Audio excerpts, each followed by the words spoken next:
मैं तो तेरे दर पर तेरे दर को खोलते ही और अपने दर से निकल पड़ा, लेकिन मैं तो तेरे दर को ही भूल गया।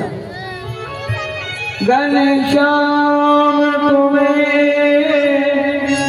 ढूंढने में जाऊं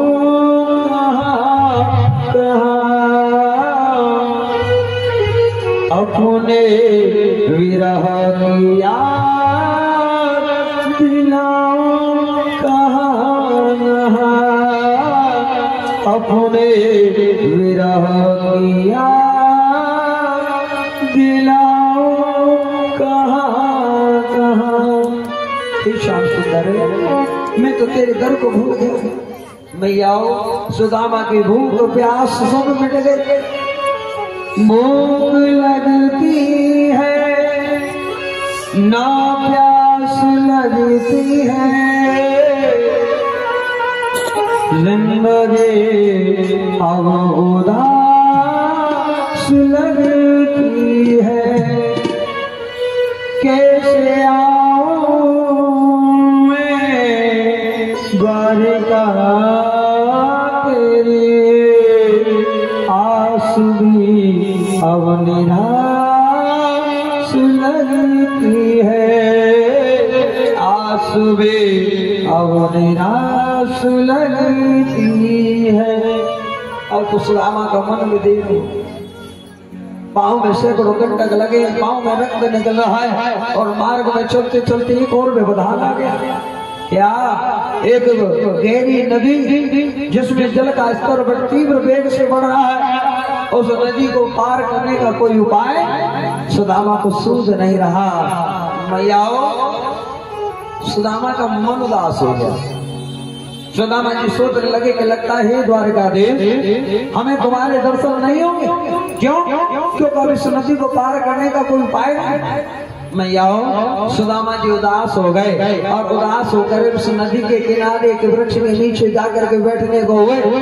तभी नदी में से आवाज सुनाई पड़ी, अरे भैया किसी को नदी पार उतरना है, कोई नदी पार जाना चाहता है। सुदामा ने जैसे आवाज सुनी, सुदामा नदी के किनारे आए तो देखा एक केवट नाव लेता हुआ नदी के किनारे आया।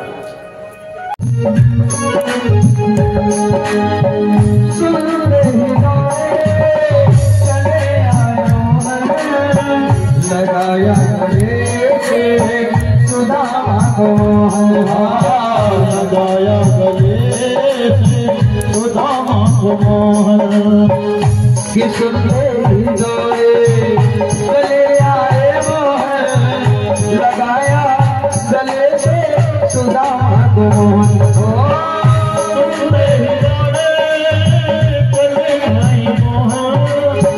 लगाया गले से सुदामा को मोहन लगाया गले से सुदामा को मोहन बराबर में अपने सुदामा बिठाए, बराबर में अपने सुदामा बिठाए।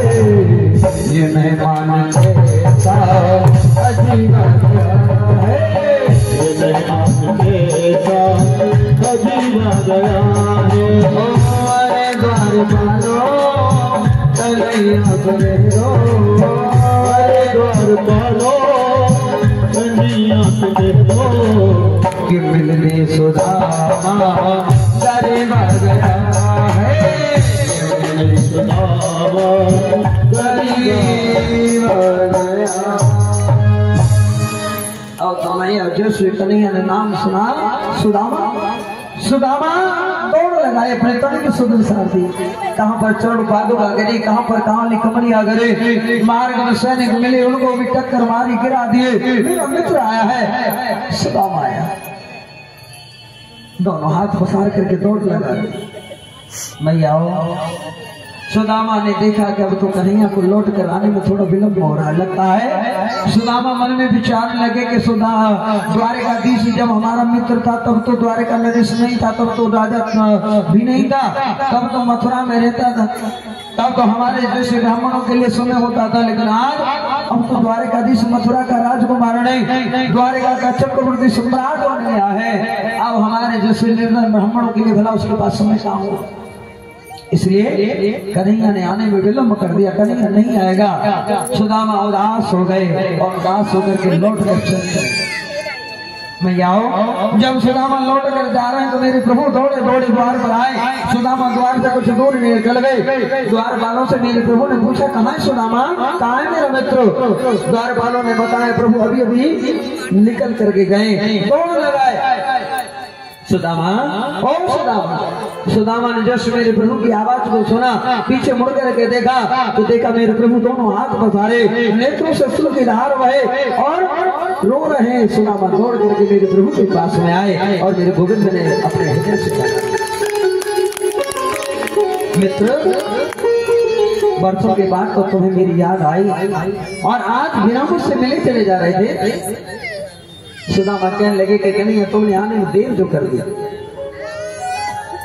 भगवान कहने लगे कि मित्र मैं कभी देर नहीं किया, मेरा बात तो मुझे याद करने में देर भले कर ले, लेकिन वक्त एक बार भी सच्चे हृदय से मुझे याद कर लेता है ना, तो मैं सर्वस्व त्याग करके अपने देव भक्त के लिए दौड़ा चलाता हूँ। मैं कभी भी देर नहीं करता। भगवान ने सैनिकों को बुलाया, रथ मंगवाया, रथ में सुदामा को बिठाया, महल में लाए, सिंहासन पर विराजमान किया और स्वयं मेरे प्रभु सुदामा के चरणों में बैठे। सुदामा के चरणों को देखा तो सुदामा के चरणों की दशा को देख करके मेरे प्रभु का हृदय विदीर्ण हो गया। दोनों पांव सुदामा के भगवान ने अपने हाथों में लिए।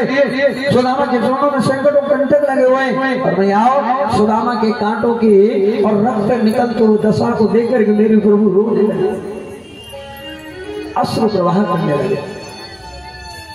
देखी सुदामा की दीन दशा, करुणा करके करुणा निधि रोए। देखी सुदामा की दीन दशा, करुणा करके करुणा निधि रोए। पानी परात से हाथ छो नहीं, नैनन के जलो सोपग धोए, नैनन के जलो सोपग धोए। मेरे प्रभु के नेत्र सजल हो गए, अश्रु से धार बहने लगी। चरणों को मेरे प्रभु ने अपने नेत्रों से बहते हुए आंसू से धोना आरंभ कर दिया।